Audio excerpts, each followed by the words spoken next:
Grabe paninira naman yun. Paninira po yan, kaya maghintay na lang po ng letter yung kung nagawa niyan kasi ongoing na po yung ating legal action dyan para dyan. Ayan.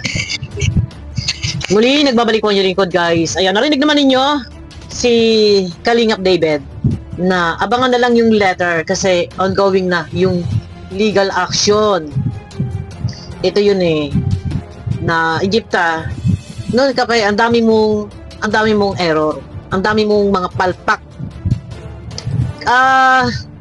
Kung meron kang nasagap at kahit pasabihin na ito ay hearsay mo lang or meron kang sapat na ebidensya na ipakikita, pero yung malicious thumbnail na ginawa mo, isipin nyo yung salita binuntis daw, iba na yun eh. Okay lang sana kung sinabi mong hinalikan, okay, mas maiintindihan pa natin yun, guys eh, na hinalikan, mas okay lang yan na maiintindihan pa yun. Pero yung binuntis, ibang usapan na yun, medyo below the belt.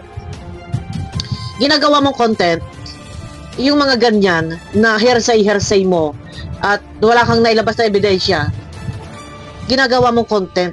Gayong ang kalaban mo dyan is yung mga founder ng dito sa Kaymedet. Yun sana yung thumbnail mo. No, ito para sa kalaman ng lahat.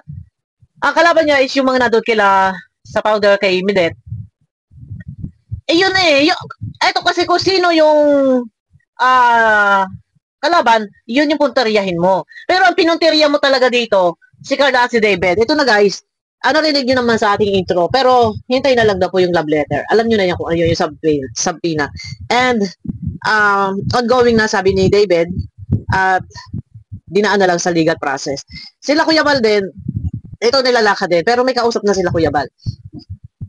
Ika nga ay, nagampanan na ni Egypta yung tinatawag na cyber libel. Kaya cyber libel kasi pinos sa social media platform, YouTube or kung saan pa man, ano man yan, Facebook or Instagram, ano man yan, pero nagampanan na. Kaya ito ay patawarin man siya nila Carla, ni Kuya Bal, ni David, pero may pananagutan pa rin sa batas. Ito, guys, no? David, ano yung mga sabi mo doon sa kwento na ano raw? Pindusan mo raw si Carla. Ay, yun nga po eh, nakarinig tayo ng ganyang kwento ay Grabe paninira naman yun. paninira po yan, kaya maghintay na lang po ng letter yung kung nagawa niyan kasi ongoing na po yung ating legal action dyan para dyan. Hindi magandang biro yun, kung bibiro siya. Oo. So, si Carla kasi kaibigan mo, di ba? Saka pinoprotektahan nyo ng kalinga. Oo, tapos Ayun eh. Alam nyo yung pinoprotektahan ngayon ni Kalinga Prab. At maririnig naman ninyo talagang si Kalinga Prab kasi ang naka-ano dyan, naka-scout. Walang scouter si Carla. Pinoprotektahan. Tapos ito naman, alam niyo yung napakabigat kasi noon, yung salitang binuntis. Napakabigat yun eh. Okay lang sana kung iba yung caption na halimbawa kahit pa lang sabihin nag-kiss, yung kiss sa noo, mas maintindihan natin kung gano'n salita, pero yung binuntis as in binuntis talaga, buntis talaga, di ba medyo mabigat na paratang. Yun kasi yung malicious thumbnail. So ngayon, kung maghahabol dito, kahit sabihin mang hindi man talagang tahasan o ritahang sa kanyang, kay Egypta mismo, siya mismo nag-akusa, halimbawa, na sinabi niya, "Uy, alam niyo ba, binuntis ni David, ganito." Kung siya mismo ang nag-aakusa, yun, talaga pwede sampahan ng kaso doon sa pag-aakusang iyon. Pero, hearsay, binuntis daw, ginamitan niya ng daw and may question mark. So, doon muna tayo, ang habulin lang muna is yung malicious thumbnail. Yun lang, yung thumbnail muna, yung malicious thumbnail, yun lang muna. Ang hindi maganda, hindi kaaya-aya. O ako man ang magulang, ay, nako, talaga. Kasi pagka alam nyo sa totoo lang, pagka mga anak-anak na natin, kung yung ibang tao nga, nagmamalasakit yan, nagmamahal kay Carla, tapos ikaw, gaganunin mo lang, no? Ito si Egypta, hindi ko alam kung matino pa ba ito? Matino pa ba ito? Noon pa man talagang sinasabi niyang kalingap ay kulto. Sinabi na niya yan noon pa. At yun ang pinakamahirap dito kasi medyo parang lumagpas ka sa iyong hangganan eh. Ang kalaban mo lang ay ang founder ng dyan sa team na sinuportahan mo, dapat doon ka lang nag-focus. Yun ang tinutukan mo, yun yung thumbnail mo, yun yung binakbakan mo, yun ang pinag-usapan mo. Nananahimik yan eh. Ito. Nananahimik kasi si Carla. Dito tayo mag-focus, guys. Marapat bang bigyan ng, kasi sa live ni Kuya Bal kayo na wala tayong gagamitin na video clip. Parang humihingi daw yata ng second chance. Nahingi ng pagkakataon na siya makapagpaliwanag. Para sa akin siguro, kung bibigyan ng pagkakataon na makapagpaliwanag doon sa Karaba, sa channel nila Teacher Ay, para sa akin siguro, huwag na. Hindi na kailangan. Kasi anong explanation pa? Anong kaikikan pa yung sasabihin mo? Anong pagdepensa pa? Kasi pag binigyan nyo ng second chance yan na makapagpaliwanag, so dedepensa yan sa sarili niya. Yun eh. Dedepensa sa sarili niya, syempre. Todo paliwanag yan. Ay, pangita na. Isa na lang ito, ha. Ito na lamang. Ang ating, nilapag ko to sa group chat. Matagal ko na tinatago to. Ito na lang, isang ito. Dito pa lang markado ka na. What's happening now in Kalingap community? What's happening now in Kalingap community? Manipulative o diktador? So, nawala talaga ang essence ng isang totoong kalingap. Makasarili.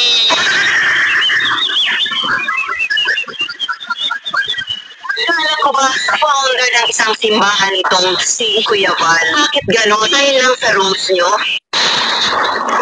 Kristyano ba talaga ang mga to? Teka, lampagin natin ang presidente ng Karepa. Hoy, Birador! Gising-gising dyan!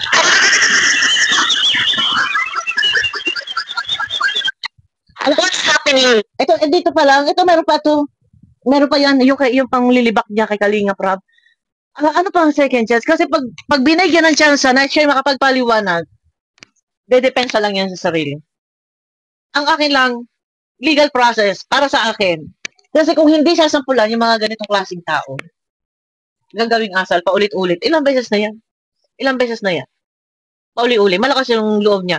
Buti sana kung meron siyang tawag dito, nilabas din na isang sapat o matibay na ebidensya. Okay. Pero yun nga, yung malicious thumbnail nga, binuntis daw, yun nga yun. Ang hindi ka aya-aya. Bakit ang lakas ng loob mo, Egypta, na maggawa ng ganyan? Binuntis. Okay lang sana kung ang sabi, ang inilagay mo, tinabihan. Binuntis eh. Ang lupit mo. Ang bihira ka, ang lupit mo, Egypta, sobra ka na. Binuntis talaga, wala kang takot na hindi mo naiintindihan ang mga Kalingap Angels na yan. Marami ang nagmamahal, marami ang nagmamalasakit. May magulang din niyang nasasaktan. Mga viewers na nandiyan na sumusuporta sa kanila, higit din masasaktan. Ayan. Pero sabi nga ni Kalingap David, ongoing na. Pero para sa akin siguro, mas maganda legal process talaga. Legal process kasi hindi kasi pwedeng ignore or bigyan ng second chance. Para sa akin, hindi na. Medyo iba na kasi, iba na. At saka anti-Kalingap siya, kalaban siya eh. Bakit pa? Bibigyan ng second chance. Buti sana kung yan ay reactor ng Kalingap at nagkasala. Medyo, yan nga, kung siya sana ay reactor ng Kalingap. Hindi po siya reactor ng Kalingap. Noon yun. Pero sa ngayon, hindi na po dahil nandun siya kay Midet. Marami na siyang mga ginawang mali sa Kalingap at anti-Kalingap siya, basher siya ng Kalingap. So, second chance pa rin at bibigyan siya ng chance na makapagpaliwanag sa Karaba. Doon, si Kuya Bal kanina naka-liberador. Para sa akin, hindi na yan dapat bigyan ng chance na makapagpaliwanag sa Karaba dahil hindi yan Kalingap para pakinggan. Kung sana yan ay reactor ng Kalingap, okay, sige, magbigay ka ng paliwanag, linisin mo pangalan mo. Gawin mo makatotohanan kung mapapaniwala mo yung mga tao, pero hindi na kailangan yan paakyat sa Karaba dahil yan ay anti-Kalingap. Diyos ko po, Berador, yun namang ayusin, sabihin mo kay Kuya Bal, huwag nang bigyan ng chance na makaakyat sa Karaba dahil hindi naman yan Kalingap. Ang siguro, para nga mangyayari, i-entertain pa si Egypta. Wag na, bakit kailangan entertainin at kausapin at makapagpaliwanag? Hindi naman yan Kalingap, kalaban niya ng Kalingap, nang balahura na nga sa Kalingap. Ano pa ang papaliwanag yan sa Karaba? Ay siya, putras ka Egypta, umayos ka ha. Baka ikaw pag umakyat yan sa Karaba, magtutududo, iyak-iyakan yan, maglilinis-linisan yan. Siyempre, didepensa niya ng sarili, pero huli na ang lahat. No? Magpaliwanag ka man, itanggi mo man yan, managot ka pa rin. May malicious thumbnail kang ginawa na binuntis talaga. Talaga, paulit-ulit mo pa talaga sinasabi, no? Tsaka dapat ang tinubnail mo, kalaban mo, hindi si Carla. Pambihira ka. Ayun lang sa akin.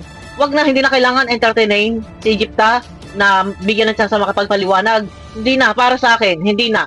Kasi hindi naman siya kalinga para ayusin. Hindi na. Kasi sa live ni Kuya Balat Emperador kanina doon, sa channel ni Kuya, magpapaliwanag daw. Para sa bakit pa mag-i-entertain? Hindi na, hindi man yan kalingap, hindi man yan reaktor, hindi yan karepa. Para bigyan ng pakinggan. Wag na pakinggan kung ano yung nakita ninyong butas, yun lang inyong panghawakan para yun ay masampahan ng kaso. Pero sabi nga ni Kalingap David, ongoing na raw, legal process na. Yun, tama, legal process na agad. Doon na lang siya magpaliwanag sa korte. Sabi mo kay Kuya Baal, huwag na paakyat sa karaba sa korte, dapat paliwanag si Egypta. Yun. Yun na. Guys, abangan niyo ako sa akin next video. Pampihira ka, Egypta. Ako din, medyo, kung sa part ko din, medyo talagang mahirap, hindi tayo makakamove on sa ginawa nito kay Carla. Ilan pa ang gaganyan si Kuya Bal. Inanuhan na niya. Si Kalingap Rab, tinira na din niya. Sino pa? No? Si Joy, tinira din niya. Si Kalingap Dan, inano din niya. Ito naman, lumihis naman kay Carla, kay David. Putras ka, Egypta, mais ka. Ayun na guys, abangan niyo ako sa aking next video po. Pakiclick naman guys ang thumbs up. At abangan natin yan, abangan muna natin kay Kuya Bal. No, abangan muna natin kay Kuya Bal kung ano maging ang mangyayari. Sa korte na paliwanagan, hindi sa karaba. Yun na, alam niyo yun ng karaba. Kalingap, radyo balitaan po yun kila Teacher N. Ayun na guys, abangan niyo ako sa aking next video.